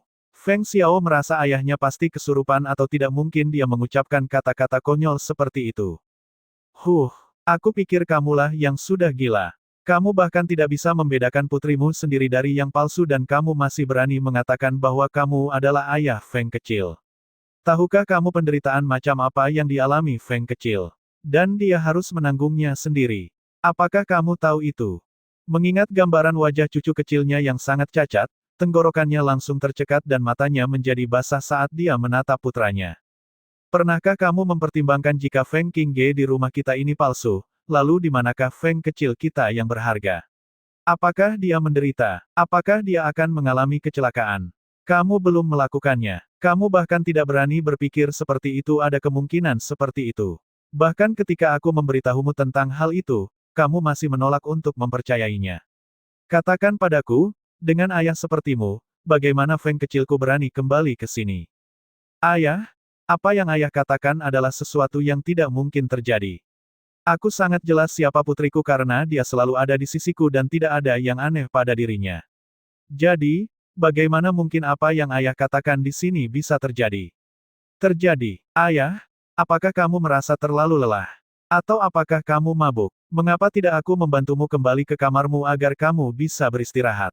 Feng Xiao ingin maju dan membantu ayahnya tetapi tiba-tiba, Patriark Tua Feng mengguncang lengan bajunya dengan keras dan kekuatan yang kuat datang, mendorong Feng Xiao mundur beberapa meter. Bajingan tak berguna. Tunggu dan lihat saja. Tunggu sampai aku selesai menangani pencuri penipu itu dan membawa Feng kecil yang asli kembali ke sini sebelum aku akan berurusan denganmu. Patriark Tua Feng memarahinya dengan keras dan memanggil Qi-nya, dia melompat, langsung menuju halaman Feng King Ge. Ayah! Feng Xiao sangat terkejut dan setelah berteriak, dia bergegas mengikutinya. Sayangnya, kekuatannya lebih rendah daripada Patriark Tua Feng dan kecepatannya tidak seberapa dibandingkan dengan lelaki tua itu. Hanya dalam sekejap, dia tiba-tiba kehilangan pandangan terhadap ayahnya. Melihat itu, dia berteriak keras, Ayah! Jangan melakukan apapun dengan gegabah. Ayah dan anak Feng telah membuat keributan besar dan hampir semua orang di dalam kediaman telah diperingatkan di mana mereka semua mendekatkan kepala dan berdebat dengan berbisik pelan. Apa yang terjadi? Aku pikir aku mendengar Patriark mengatakan bahwa nona muda adalah seorang penipu ulung. Bagaimana mungkin? Tuan tua pasti mabuk lagi. Bagaimana mungkin nona muda itu palsu? Jeritan melengking terdengar dan semua orang yang berdiskusi dalam perdebatan sengit tiba-tiba terkejut. Ada masalah. Cepat, coba lihat. Pada saat Feng Xiao datang ke halaman putrinya, hatinya sangat terkejut dengan pemandangan yang dilihatnya hingga jantungnya hampir melompat keluar dari dirinya. Dia melihat bahwa Patriark tua Feng telah mengeluarkan pedang panjang entah dari mana, sementara pedang itu digenggam di kedua tangannya dipenuhi dengan kekuatan mistik dan dia menebas pedang itu dengan sembarangan sementara putrinya bersembunyi di samping, sambil menangis dalam teror. Ayah, apa yang kamu lakukan? Dia berteriak kaget, dengan cepat maju ke depan ingin mengambil pedang dari tangannya untuk mencegah dia menyakiti siapapun. Siapa yang menyangka bahwa Patriark tua tiba-tiba berbalik dan mendorongnya menjauh dan berteriak, menjauh dariku. Orang tua ini akan membunuhnya. Aku akan membunuhnya. Semua warna hilang dari wajah Feng Xiao dan dia melompat maju sekali lagi untuk memeluk ayahnya erat-erat dari belakang dan berkata, Ayah. Bangunlah. Itu King Ge. Itu cucumu.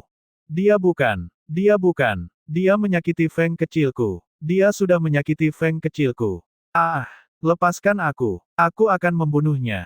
Mata Patriark tua itu merah dan gelap saat dia terus berteriak hampir seperti orang gila, berusaha untuk menerjang ke depan. Tidak ada yang bisa melihat bahwa Feng King Ge yang wajahnya panik dan air mata mengalir tanpa henti tiba-tiba melemparkan tatapan yang sangat singkat namun sangat berbisa kepada Patriark tua Feng yang dipenuhi dengan kegembiraan. Tatapan penuh kemenangan itu hanya muncul sesaat, begitu cepat hingga tak seorang pun menyadarinya. Dia terus menangis dengan keras dan dia terlihat sangat panik sambil berteriak, Ayah. Selamatkan aku, Ayah. Kakek ingin membunuhku. Wah. Ketika Feng Xiao mendengar tangisan putri kesayangannya yang tak berdaya dan memohon, dia menoleh ke arah ayahnya yang matanya tampak hampir gila. Melihat ayahnya masih menolak untuk ditahan, akhirnya ia memutuskan bahwa ia harus melakukan dosa tidak hormat. Dia memberikan tebasan keras ke bawah, dan menjatuhkan ayahnya. Tubuh Patriark tua Feng menjadi lemas dan pedang yang dipegangnya jatuh ke tanah. Seluruh halaman kemudian menjadi sunyi ketika mereka melihat Patriark tua pingsan. Kepala pelayan, undanglah Senior Lin untuk datang dan merawat ayahku dengan cermat. Feng Xiao memerintahkan, wajahnya serius saat dia mengangkat Patriark tua, memanggil kepala pelayan yang berdiri tepat di luar halaman. Ya, kepala pelayan segera mengakuinya, dengan cepat membubarkan para penonton yang melongo sebelum dia pergi mencari tabib di dalam kediaman. Feng King Ge kemudian berjalan mendekat, wajahnya masih ketakutan saat dia bertanya, Ayah, apa yang terjadi dengan kakek? Apakah kamu terluka? Feng Xiao bertanya sambil berbalik ke arahnya. Melihat wajahnya yang menangis, dia berkata dengan tenang, tidak perlu takut, dengan ayahmu di sini, tidak ada yang bisa menyakitimu. Kembalilah ke kamarmu dan ayah akan membawa kakekmu kembali.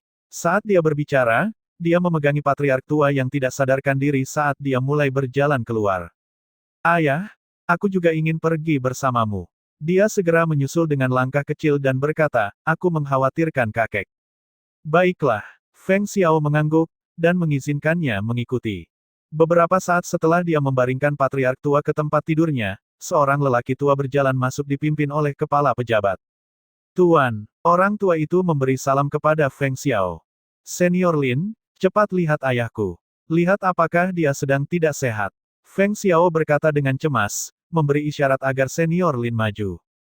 Ya, Senior Lin mengakuinya dan dia melirik Feng King Ge di samping tempat tidur secara diam-diam sebelum dia melangkah maju untuk memeriksa Patriark tua Feng. Setelah beberapa saat, dia menarik tangannya dan bertanya, Tuan, apakah Tuan tua menunjukkan perilaku aneh setelah dia kembali ke rumah? Mata Feng Xiao dipenuhi dengan kekhawatiran dan dia berkata sambil menghela nafas, ayah segera pergi keluar setelah dia keluar dari pengasingan dan aku mengira dia sudah pergi minum lagi. Aku tidak mengira akan tiba-tiba menemukannya di jalan utama dan aku sudah menemukannya, sudah menyadari bahwa suasana hatinya sedang tidak baik. Segera setelah kembali, dia menjadi marah dan menyatakan bahwa King Ge bukanlah cucunya dan bahkan langsung menyerbu ke halaman King Ge. Pada saat aku sampai di sana dengan tergesa-gesa, aku melihatnya mengayunkan pedang kemana-mana dan jantungku hampir melompat keluar dari dadaku. Dia kemudian ragu-ragu sejenak dan merenung sejenak sebelum berkata, dan, pada saat itu, aku melihat bahwa ekspresi wajahnya tidak terlihat benar. Senior Lin menganggukkan kepalanya dan berkata, kalau begitu, itu masuk akal. Sang patriark pasti menderita beberapa komplikasi dalam kultivasinya yang menyebabkan dia menjadi gila secara mental. Apa? Feng Xiao berteriak kaget. Kamu bilang dia menemui masalah dalam kultivasinya yang membuatnya menjadi gila secara mental. Bagaimana mungkin? Jika ada yang tidak beres selama kultivasinya, maka aku pikir kamu mungkin mengatakan dia mungkin kehilangan obsesinya. Tapi aku telah menyelidikinya sebelumnya dan aku menemukan energi mistisnya benar-benar normal sehingga membuat apa yang kamu katakan tidak mungkin terwujud. Apakah kamu salah mendiagnosisnya? Mendengar itu, lelaki tua itu mengerutkan kening dan berkata, jika Tuan tidak mempercayaiku, kamu dapat meminta orang lain untuk merawat patriark tua. Tetapi aku akan tetap memberitahu Anda, siapapun yang datang, itu akan sama saja. Terlebih lagi, dalam pandangan dari situasi saat ini, akan lebih baik jika Tuan tua dikurung atau ketika dia bangkit kembali, kita tidak akan tahu apakah dia masih akan bereaksi seperti sebelumnya. Tuan tua saat ini sangat berbahaya dan dia tidak akan tahu apa yang terjadi, dia melakukannya sendiri. Kamu mengatakan bahwa ketika kakek bangun, dia mungkin akan mengejarku dengan pedang lagi. Feng Qingge bertanya dengan suara gemetar, wajahnya menjadi pucat. Senior Lin mengangguk, sangat mungkin dia akan melakukan itu. Mendengar kata-kata itu, wajah Feng Xiao menjadi gelap. Dia memandangi putrinya yang sedang berjuang untuk menekan kepanikannya sebelum mengalihkan pandangannya ke lelaki tua tak sadarkan diri yang terbaring di tempat tidur dan dia menghela nafas tanpa daya. Kita akan meminta beberapa dokter lagi untuk datang memeriksanya terlebih dahulu sebelum kita memutuskan. Qingge, kamu kembali ke halamanmu dulu. Ayah akan menangani semuanya di sini. Dia menunduk dan mengangguk, berpikir pada dirinya sendiri bahwa dia seharusnya menebak bahwa ayahnya tidak ingin mengurung tuan tua begitu saja. Bagaimanapun, dia selalu memiliki hubungan dekat dengan ayahnya dan dia tidak akan memutuskan untuk mengurung ayahnya sendiri hanya karena perkataan seorang dokter yang menyatakan ayahnya mengalami gangguan jiwa. Tapi, tidak peduli siapa yang dia bawa, itu akan tetap sama, karena dia akan membuatnya percaya bahwa tuan tua telah datang tanpa beban. Titik titik titik titik titik. Di sisi lain kota, Feng Jiu duduk tenggelam dalam pikirannya dengan kepala bertumpu pada satu tangan, tanpa ada yang tahu apa yang ada dalam pikirannya. Bahkan ketika Leng Xuang kembali, dia bahkan tidak menyadarinya. Nyonya, dia kembali tersadar dan melihat Leng Xuang berdiri di sampingnya, dia bertanya, kalian sudah kembali. Apakah kalian berhasil memilih seseorang? Ya, Tuan Muda membeli 5 buah dan saya di sini untuk membawa Nyonya ke halaman depan. Dia kemudian mengenakan cadar, dan berjalan perlahan ke halaman depan. Ketika Guan Xilin melihatnya, dia berlari dengan tergesa-gesa dan berkata, Jiu kecil, kamu di sini. Ayo lihat, aku sudah membeli 5 buah dan salah satunya bahkan seorang juru masak. Setelah mengatakan itu, dia berbalik dan berkata kepada beberapa orang yang berdiri di sana, kalian semua angkat kepala agar adik perempuanku bisa melihatmu. Ya, mereka semua berseru serentak sebelum mereka mengangkat kepala mereka dengan gugup. Ketika mereka melihat gadis yang bersih dan lincah berdiri di hadapan mereka, beberapa orang tersebut segera terpesona tetapi tidak berani menatapnya terlalu lama dan segera menundukkan pandangan mereka setelah sekali melirik. Pandangan Feng Jiu melintas di atas kelompok orang tersebut dan setelah mengukur mereka, dia bertanya, siapa nama kalian? Sebagai pelayan Nyonya, kami mohon agar Nyonya memberi kami nama. Koki yang agak lebih tua di antara mereka berbicara. Karena mereka dijual ke rumah tangga ini, mereka akan menjadi bagian dari keluarga ini dan secara alami tidak akan dapat menggunakan nama-nama yang mereka miliki sebelumnya. Maka kita akan menggunakan King sebagai denominasi dan Ping, An, Ru, Yi untuk dipilih di antara kalian. Adapun untuk Koki, kita akan menyebutmu Ibu King. Kami berterima kasih kepada Nyonya atas pemberian nama kami. Mereka semua berseru serentak dengan sedikit membungkuk. Dia mengangguk lalu berkata kepada Guan Xilin di sampingnya, kakak, biarkan Leng Xuang menata penginapan mereka dan menjelaskan tentang aturan kepada mereka. Aku merasa sedikit lelah setelah pergi keluar hari ini dan aku akan kembali ke kamarku untuk istirahat. Baiklah, kamu pergi saja. Guan Xilin mengangguk untuk mengawasi kepergiannya sebelum meminta Leng Xuang menyelesaikan tugasnya, kemudian pergi sendirian setelahnya. Semua ikuti aku. Leng Xuang berkata kepada mereka, memimpin mereka lebih jauh ke dalam halaman.